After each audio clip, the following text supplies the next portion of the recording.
তো নমস্কার, শুভ সকাল সবাইকে। আপনারা সবাই কেমন আছেন? আশা করি ভালো আছেন, আর আমরাও সবাই ভালো আছি। তো আমি শম্পা, আমি আজকেও চলে এসেছি তোমাদের কাছে একটি নতুন ভিডিও নিয়ে। তো এই যে আমি সকাল সকাল বারান্দায় বসে পড়েছি সবজি কাটার জন্য। আর এই যে এখন কেটে নিচ্ছি কচু।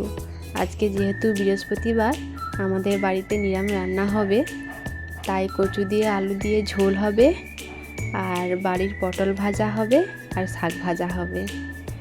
আর আমাদের বাগানেই কচু হয়, এখন তো কিছুদিন আগে লাগানো হয়েছে, এখন হতে সময় লাগবে, তার জন্য আমাদের কিনে এনেছে। আমাদের প্রায় সবজি বাগান থেকেই হয়, আর খুব কম পরিমাণে সবজি কিনা হয় বললেই চলে। নিজেদের বাগানে সবজি চাষ করে আমরা খাই।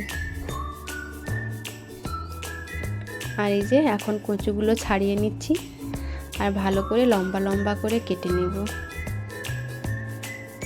আমাদের বাগানে সমস্ত রকমের সবজি হয়, কচু থেকে শুরু করে লাউ, ভেন্ডি, আর ছাঁচি লাউ, পটল, কুঁদরি, শাক, সমস্ত রকমের সবজি হয়। আমাদের তো কিনেই না সবজি, শুধু মাছ মাংসটুকু কিনা হয়, না হলে নয়। এই যে বাগানের শাক, এরা কয়েকদিন আগে তুলে এনেছিল, তাই এখন লাল লাল হয়ে গেছে। আর এগুলোকে গাঁঠি কচু বলে। এই যে শাক দেখুন, এই শাকগুলো কিছুদিন আগে ফ্রিজে ছিল, তো তাই একটু হলুদ হলুদ হয়ে গেছে। আর আমাদের বাগানের এই বরজের গায়ে গায়ে পটলগুলো হয়, এগুলোকে আমাদের এখানে বরজের পটল বলে। তোমাদের ওখানে কি বলে কমেন্ট করে জানাবে। এই যে বরজের গায়ে বেয়ে বেয়ে উঠে যায় পটল গাছ লতিয়ে লতিয়ে, তাতেই এই সরু সরু পটলগুলো হয়। আর এগুলো খুব টেস্টি হয়। এগুলোকে ভাজা ছাড়া তরকারি করলে খুব একটা ভালো লাগে না, ভাজাটাই ভালো লাগে। এই যে হালকা করে চেঁচে চেঁচে দিচ্ছি, আর গায়ের ছালগুলো আর এরকম কাট দিয়ে দিব দুধারে, তাহলে লবণটা ভালো করে ঢুকে যাবে। যেহেতু এগুলো সরু সরু, দুখণ্ড করছি না, এমনি দুধারে হালকা হালকা করে কাট দিয়ে দিচ্ছি।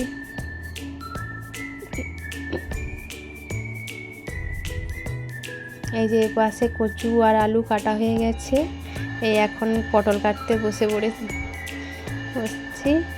আর পরে শাক কেটে নেব।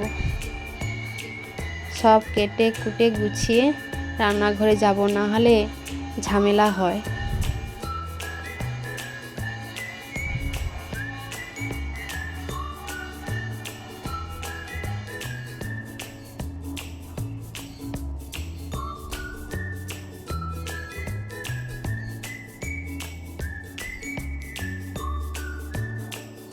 আর যেহেতু বৃহস্পতিবার, তাই নিরামিষ হচ্ছে। মাছ আছে ফ্রিজে, তবুও রান্না করব না, নিরামিষ রান্না করব।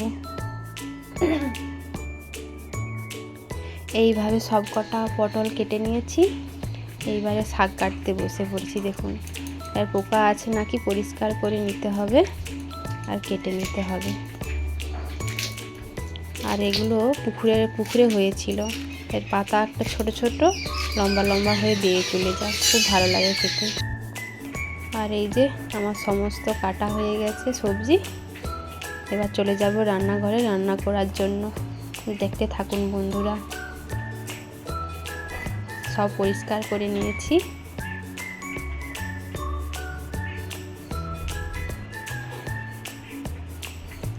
তো এখন এসে গেছি রান্নাঘরে, আর আমার ঝোলের জন্য মশলা হয়ে গেছে।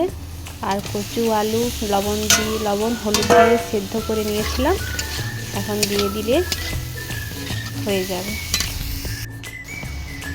এই যে কষানো হয়ে গেছে, এবার অল্প পরিমাণে জল দিয়ে দেব।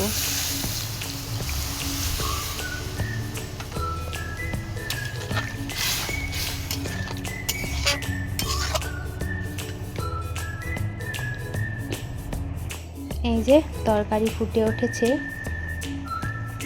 আর আমার ঝোল কচু আলু দিয়ে ঝোল রান্না হয়ে গেছে, এখন নামিয়ে নেব। আর এই যে বড়িদের পটলগুলো এখন ভাজতে বসে গেছি।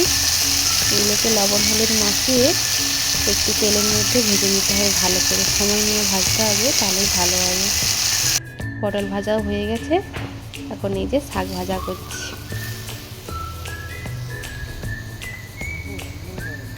আর সমস্ত রান্না আমার কমপ্লিট হয়ে গেছে। এই যে বসে পড়েছি খেতে। এই ধারে রয়েছে পটল ভাজা, আর ওই যে রয়েছে শাক ভাজা,